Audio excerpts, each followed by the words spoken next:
It's Wednesday, February 21st, 2024. Let's talk about the news. From Ars Technica.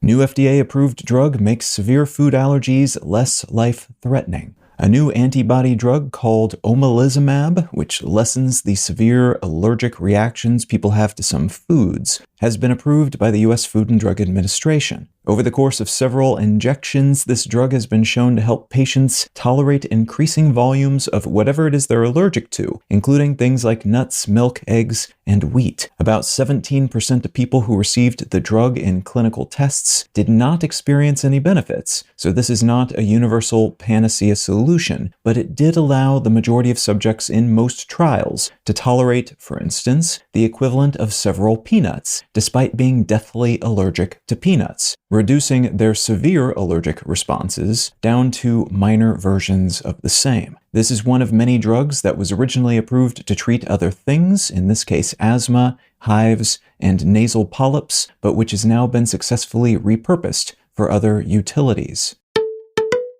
From the Wall Street Journal, Capital One is buying Discover Financial for $35 billion. Capital One has announced that it will buy Discover Financial Services for more than $35 billion.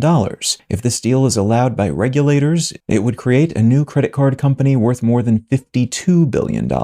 Discover has suffered a fair bit of internal and regulatory tumult in recent years and has been approached by many financial institutions about an acquisition over the course of the past decade, as many banks and credit card issuers would love to have their own payment system to help them become less reliant on entities like Visa and MasterCard, and that is something Discover offers, though on a smaller scale. The acquisition would also allow Capital One to increase the number of wealthy cardholders they have on their books, balancing out the larger number of low credit score credit card customers they currently have on their roster.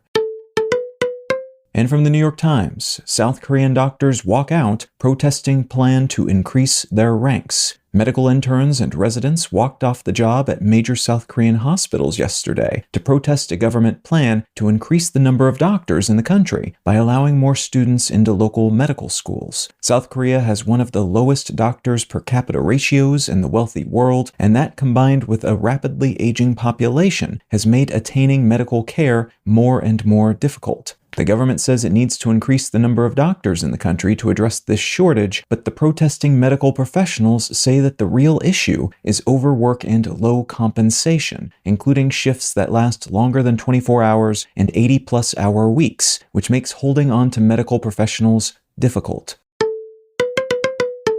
If you're finding some value in One Sentence News, consider leaving a quick review wherever you get your podcasts and/or sharing the show with a friend. You can find out more about this show or subscribe to the email version at onesentencenews.com. And you can support this and other related projects, like the Let's Know Things and Brain Lenses podcasts at understandery.com.